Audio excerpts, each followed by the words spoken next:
Hi, good afternoon. Welcome to the Marketplace. My name is Daryl Kwao. Coming up this afternoon, hotel owners asking government to suspend 10 taxes as Ghana enters week 2 of coronavirus outbreak.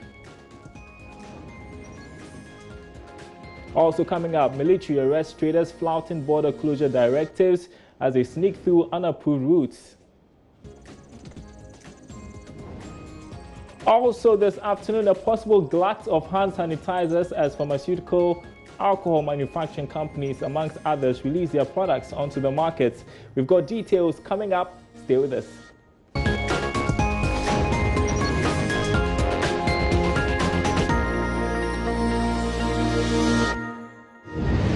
Welcome back to the Marketplace. Great to have you as company as we celebrate 25 years of joy. We continue to follow the impacts of the coronavirus outbreak on the economy, and hotel operators are asking for a stimulus package as some shut down and others lay off workers. Some health workers are asking hotels to give their rooms a center since the country needs about 34. Currently, there are only 2.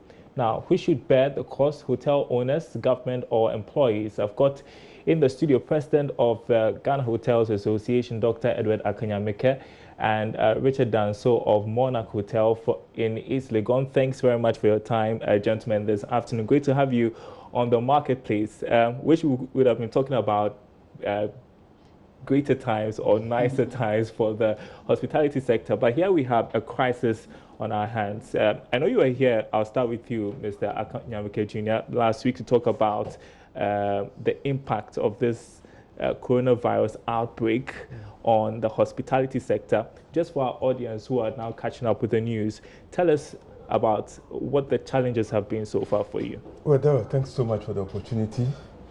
It basically has to do with occupancy. The hotels thrive on occupancy, guests, lodging, eating, drinking, and then we get some fees for our services. And so immediately you cut off that. Then we've taken off the oxygen, as I mentioned last week. So basically that's what's happening. Wow. And for Monarch Hotel in East Legon, you've been hit, I should imagine. Tell me about what's happening at the hotel as we speak. What's happening now is basically what Doc mentioned. Hotels thrive on occupancy. And now since we've cut everything, I mean, it's practically empty. So, you know, workers have to go home. You don't have 1 or 2 people in there? We do have 2 people for now. But they are stuck in Ghana now because they can't travel out. Because all borders are closed. I think 1 Canadian and 1 Sierra Leonean. All borders are closed, so they have to stay. They don't. But obviously, we have to cut the staff because we need to pay staff throughout the whole period, and nobody knows when it's ending. All right. I want you to paint the picture for us, for people who are trying to understand. So, on a normal day, how many people would you have in the hotel? What kind of services would you have offered? And how has that changed? On the normal day, you do have an occupancy, an average of 70 to 80%, and there are conferences coming in and out. And, you know, as you are aware, last week, the president gave a strict order that you shouldn't have any conferences and all that. So, I mean, every hotel was hit because all programs were cancelled. And even before, we expected this. I mean, like 2 months ago, we expected this because since it's hitting other parts of the world, we knew it would come to us. So for us as in a hotel, we stopped our foreign bookings for like 2 months ago. All right, and so now you have to deal with the impacts. Now, the question is, how do you survive, I guess? And you've come up with this proposed interventions to cushion the hotel industry. Run us through what you are asking of government. Well, we are asking this based on a very simple premise that when such unprecedented situations occur, we need to take unprecedented actions to resolve the issue. The hotels are going to face serious challenges with cash flows. And then that comes with various financial obligations. Talk about taxes, VAT, talk about NHIL, talk about Get Fund, talk about SNIT, talk about PE, all these, and even our regulatory bodies. We have a whole host of them that we need to pay. So what we are saying that the government should as a matter of urgency, suspend these payments. They should just suspend the payments. We would negotiate the period because, in fact, I don't think the government is even sure of when this whole thing will end. And that's the most challenging part of it. So, but at least we could start from somewhere, suspend these things for now. We are looking at 3 months and 6 months, so that the hotels will be able to put body and soul together. Okay. And ensure that we do not collapse. Okay. I just want to run our audience through the interventions that you are seeking at this point. So when you take the issue of payroll expenses, you're asking government to support payment of basic salaries over the challenging period, engage worker unions for salary cuts. When it comes to utilities, you're asking for government to subsidize 60% of water and electricity tariffs. You're asking government to suspend payments, that is statutory payments, until further notice. That's got to do with VAT, SNIT, tourism levy, PAYE. Yearly licenses, insurance, income tax, and so forth. And also when it comes to supplier payments, you're saying that the above intervention to pay in bids to support community and lockdown initiative, and you're asking government to prevail on organizations to make payments that's in relation to your outstanding debts. So, for instance, you cite the fact that UN agencies have closed, embassies have closed, general closure of business that has had an impact on your operations. And you also talk about pending loan repayments. So you're asking for a possible suspension of payments for the next 3 to 6 months, a reduction of interest rate to 0. And when it comes to hotel supplies, you are saying that it should be made available specifically to all public institutions, hotels, at a subsidized rate. And so I'm just wondering, for how long are you seeking this intervention? Well, tentatively, we are looking at around 6 months. 6 months? Yes, we are looking at around 6 months. And that is even based on our projection and hope and faith that this whole pandemic will be over or substantially dealt with within that period. Okay, so you're now reaching out to government. Have you sent the GTA. this proposal to government as at now? Well, the Ghana Tourism Authority is our primary regulator. So as a matter of procedural approach, we have sent this to the Ghana Tourism Authority, and they in turn are going to put it before government. When this goes to government, I would wish that government would be able to meet all the interventions that you have proposed, but just in case they have to strike some out, which one can you do without? You see, we could look at this in stages, because I would wish that they wouldn't strike anything out. I would want us to look at this in stages immediately, with as a matter of urgency. We are looking at those statutory payments, because today is what, 23rd? Yes. The month is ending. By the end of the month, the GRA will be out there waiting for their value-added tax, PAYE, and all those SNIT payments and things. Okay, where's the money to pay? It's not there. So that could be the starting point. Then, subsequent to that, we are looking at the payroll, because the challenge is that a lot of workers will have to be sent home. And that was going to be the next point. For you, you'd have to deal with that. Yeah.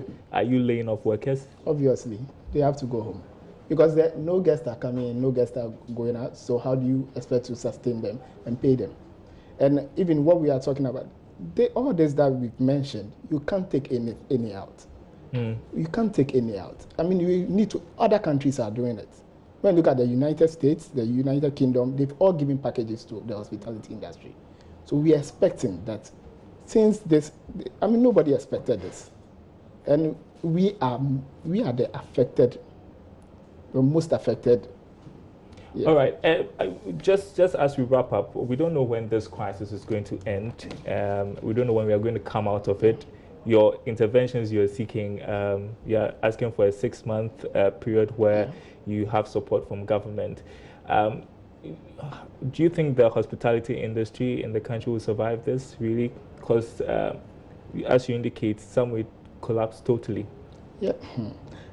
If we don't get these packages, as he indicated, even with loan repayment, it has to be suspended immediately, because most of us thrive on loans from banks. And if these loan repayments are not suspended immediately, how do we survive? Because we are not working, but the banks will expect us to pay loans, repayments, which is not possible. All right. I believe in the resilience of the Ghanaian, but with the necessary support of the government, we'll be able to bounce back. That support is very important. And please, ECG. Because when you look at traveling and business, it's in our DNA. Right. No matter how people start traveling. You know, there's so much to talk about. Unfortunately, we don't have so much time. So we'll leave it here. Thank you so much for coming into the studio. It's really sad to hear about this, the fact that workers also have to be laid off. It's pretty grim, the future of the hospitality industry. Thanks very much indeed. Let's move on to other stories. The chief executive of Delex Finance, Ken Thompson, has described the rate cuts by the Bank of Ghana as not enough to deal with the liquidity challenges in the banking and non-banking sectors. Now, in a surprise move last week, the Monetary Policy Committee of the Bank of Ghana cut its policy rate by 150 basis points to 14.50% from 16% in a bid to support the economy by signaling a lowering of rates so businesses can borrow at better rates. But Mr. Thompson believes this will only affect the banks and exclude other players such as the specialized deposit-taking institutions. He spoke to Joy Business's Philip Namfori. Unfortunately, our central bank is in a bit of a tight spot, especially since we're coming just out of money being provided to support financial institutions that collapsed. So it's not able to do as much as probably it should. And I don't think those that are there are not mindful of the things that need to do. Because what we need is liquidity. So unless you provide liquidity, you haven't started. I mean, let's go through some of the things they've tried to do. They've reduced the monetary policy rate. That monetary policy rate has no bearing on real interest rates. The government itself is borrowing at about 20%. So at the worst possible case, I'll give my money to the government. They've reduced some reserves that the commercial banks are allowed to hold. So technically, the commercial banks have more money to lend. Commercial banks never lend to SMEs. They never will lend to my barber. They'll never lend to my watch seller. They won't. They never did. They will never will. They are not interested. They don't have the capacity to do it. So if really you want to lend to those people, you need to write to institutions that are one step below. Institutions like yours? Yes, maybe finance companies, savings and loans companies, microfinance companies. That's, if you really want to help those at the bottom who are the most vulnerable, then that's where the money should go. But I also don't think that we have the infrastructure, you know, and we'll come to, I mean, while we are suffering from this a lot, we don't have the infrastructure to be able to transmit the money to the institutions and monitor. That's the problem. So the central bank's in the bind. A, it doesn't have a lot of money. B, there's no infrastructure to do it. Who do you give it to? How do you track them? Who are they? We don't even have an ID system. We don't have an address system. You take a case to court, it takes 5, I've got cases in court that have taken 7 years. 7 years in court! And of course you're going to suffer for it. So they are trying, but coming off the back of this banking crisis, where they have to provide liquidity, on top of this, it's a problem. What the economy needs is liquidity. If you take economies all over the world, and of course we've got to use example what people have done, is in some countries they're actually paying up to 80% of the wages of vulnerable employees. In America, they're going to as far as giving everybody $1,000 check. Why? They want to make people spend. That's the challenge. That is the challenge. Or, you know, you pump money into the system. But unless you provide liquidity, it's a non-starter. Well, last week, President Akufo-Addo asked local businesses to produce sanitizers to save the situation. I'm talking about the coronavirus outbreak. And in a matter of days, some businesses are delivering at various hospitals. Odilia and Tiama visited the police hospital where business mogul Daniel Macaulay is donating some sanitizers he sponsored to be produced. We are all aware Dr. Macaulay has this foundation where the main objective is for him to train local entrepreneurs and make giants out of them. So what he has done is to take the call by the president asking for local entrepreneurs who can come out to some solutions with local manufacturing of hand sanitizers. So upon the call, what he quickly did was to put together a fund and quickly assess a couple of people who have expressed interest who are local manufacturers. And then he has identified about 10 of them, and that is what he's investing in. These are people who are using local materials to manufacture the hand sanitizers, no import material. So what we have here is a joint collaboration with Magdan, and then we have these limited quantities to be donated to the Ghana Police Service, like I said earlier on. How much you're putting into this sanitizer project? It's difficult to put a figure to it because it just came out of the blue. I mean, we're actually just responding to an emergency call. But I mean, from the top of my head, we are looking at less than 1 million Ghana cedis minimum. Exactly who has produced this one that you have come out with today? This one is in a joint collaboration with a local manufacturer, Maxim Cosmetics. Yeah, so they are already in the cosmetics business, and then we just partnered with them. So we are providing the funding and the leadership, and they are doing the production. The 10 people that you're investing in, when are they also supposed to be churning out their produced sanitizers? Okay, so they would go through some period of mentorship and monitoring from Maxim Cosmetics, which has been in the production of cosmetics for some time. We want to take you next to the Ghana-Togo border, where my colleague Fredo has been. He's been reporting that the immigration making some arrests of traders using unapproved routes and flouting the closure regulation. He joins me in studio with more on that. What more can you tell us about these arrests, Fred? Yeah, so as of this morning when I got there, the immigration officers were on high alert, and they've been patrolling these unauthorized borders, and they've been doing some arrests. This morning, they chanced on a number of travelers who are stranded. They came in from Côte d'Ivoire, so they actually were desperate. They were desperate. They wanted to cross the border to Togo and then proceed to Nigeria, where some of them hail from. So I can say the immigration officers at these border posts are on high alert, and they are arresting. You know, we have about 20 to 27 unapproved border posts along these Togo and Ghana borders. The legal one is the one at Aflao and one other one, and you would see, as you can see in the visual, those people being they are trying to use the temperature gun on, trying to detect their temperature. Those are the people that were arrested this morning. They didn't know that there was a border closure in force? So according to them, they came from Côte d'Ivoire. They never heard the news that the borders were going to close. So they got to Ghana side and they realized Togo had already closed its borders. And then that of Ghana was closed midnight yesterday. So most of them were not in the known. They came to meet the border closed and they were stranded. So what does it mean? They are going to be there till the border is reopened?